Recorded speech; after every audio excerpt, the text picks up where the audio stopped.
हिजरी calendar की पहली तारीख यानी मुहर्रम, वो महीना जो शुरुआत है इस्लामिक साल की, लेकिन याद दिलाता है एक दर्दनाक अंत। इमाम हुसैन की शहादत का एक ऐसा बलिदान जिसने इंसानियत को जिंदा रखा, जो ये सिखा गया कि जुल्म के सामने झुकना नहीं है।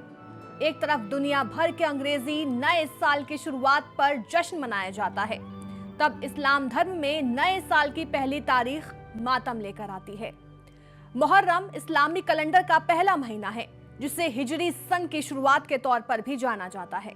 लेकिन ये महज कैलेंडर की बात नहीं है, ये उस जंग की याद है जो हक और बातिल के बीच लड़ी गई थी। भारत में आज से मुहर्रम की शुरुआत हो गई है और 10वां दिन यानी आशुरा 6 जुलाई को पड़ने की संभावना है। ये वही दिन है जब इमाम हुसैन और उनके साथियों ने करबला के मैदान में शहादत दी थी। लेकिन सवाल ये है, मुहर्रम क्यों मनाया जाता है?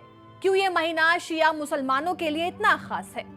इसके लिए हमें लौटना होगा साल 680 ईस्वी में, जब इस्लामी दुनिया में खलीफा यानी धर्मगुरु का दौर था। पैगंबर मोहम्मद साहब की वफात के बाद 4 खलीफा चुने गए, पर समय बदला, सत्ता की भूख बढ़ी और फिर आया यजीद यानी सीरिया का गवर्नर, जिसने खुद को खलीफा घोषित कर दिया। लेकिन उसका शासन इस्लाम की शिक्षाओं के खिलाफ था। जुल्म, भ्रष्टाचार, तानाशाही।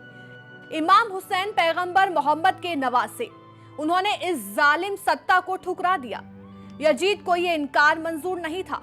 उसने हुक्म दिया, या तो हुसैन मेरी बादशाहत कबूल करे या फिर उनका सिर मेरे पास लाओ।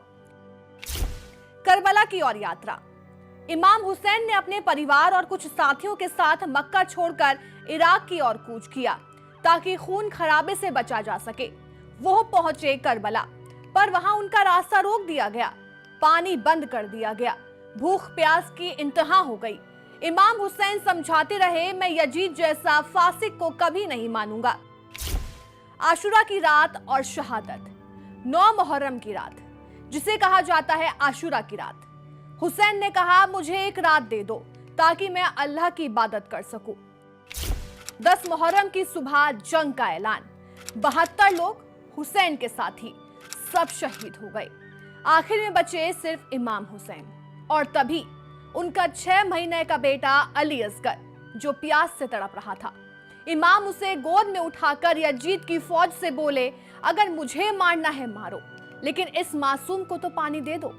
फौज ने जवाब में तीर चलाया और अली असगर पिता की बाहों में शहीद हो गया। और फिर इमाम हुसैन ने भी इंसाफ और इंसानियत के लिए अपनी गर्दन कटा दी। करबला की रेत लाल हो गई, लेकिन हुसैन अमर हो गए। मातम और ताजिया की परंपरा, और आज इसी शहादत की याद में मनाया जाता है मुहर्रम। शिया मुस्लिम मातम करते हैं, खुद को जंजीरों से पीटते हैं, काले कपड़े पहनते हैं, शोक की निशानी के तौर पर, क्योंकि ये दिन खुशी का नहीं, याद का है। ताजिया एक छोटा मकबरा जो बांस, कागज और कपड़ों से बनता है। करबला के शहीदों की याद में जुलूस की शक्ल में ले जाया जाता है और अंत में पानी में विसर्जित कर दिया जाता है। काबा शरीफ का बदलता है गिलाफ। सऊदी अरब के मक्का में मौजूद काबा शरीफ का गिलाफ बदला जाता है। इस साल भी सऊदी में बड़े अदब के साथ इस काबा शरीफ का गिलाफ बुधवार यानी 26 जून को बदला गया, जिसमें कुछ कर्मचारी पुराने गिलाफ को हटाकर नए गिलाफ लगा देते हैं। इसमें ध्यान देने वाली बात यह है कि गिलाफ उतारने और लगाने यानी दोनों काम एक साथ होते हैं। इस काम को करने का एक अलग तरीका होता है। गिलाफ काबा की तैयारी बहुत ही बारीक और सम्मानजनक प्रक्रिया है, जो लगभग 11 महीने में पूरी होती है। इस बार तैयार किए गए नए गिलाफ का वजन 1514 किलोग्राम है। इसमें 1000 किलोग्राम शुद्ध रेशम, 120 किलोग्राम सोने के धागे और 100 किलोग्राम चांदी के धागों का इस्तेमाल किया गया। गिलाफ पर कुरान की आयतें और इस्लामी कला के बारीक नमूने बड़े ही खूबसूरत अंदाज में कढ़ाई से उकेरे जाते हैं। सऊदी अरब में मुहर्रम कैसे मनाते हैं? भारत, पाकिस्तान, बांग्लादेश जैसे देशों में मुहर्रम खुलेआम मनाया जाता है, लेकिन सऊदी अरब में ऐसा नहीं होता। वहां शिया समुदाय इसे छिपकर मनाता है। कोई जुलूस नहीं, कोई मातम नहीं, क्योंकि वहां के कानून इसकी इजाजत नहीं देते। फिर भी कुछ इलाकों में सबील लगाई जाती है, जहां प्यासों को पानी पिलाया जाता है। जैसे करबला की प्यास को बुझाया जा रहा हो। मुहर्रम कोई त्योहार नहीं है, ये तो वो लम्हा है जब इंसानियत ने जुल्म के खिलाफ खड़े होने की कीमत चुकाई थी। ये उस इंसान की याद है जिसने बेटा खोया, परिवार खोया, खुद को खो दिया, लेकिन जुल्म के सामने झुका नहीं। मुहर्रम हमें सिखाता है कि सच्चाई की राह कभी आसान नहीं होती, पर जो उस पर अडिग रहता है वही हक कहलाता है।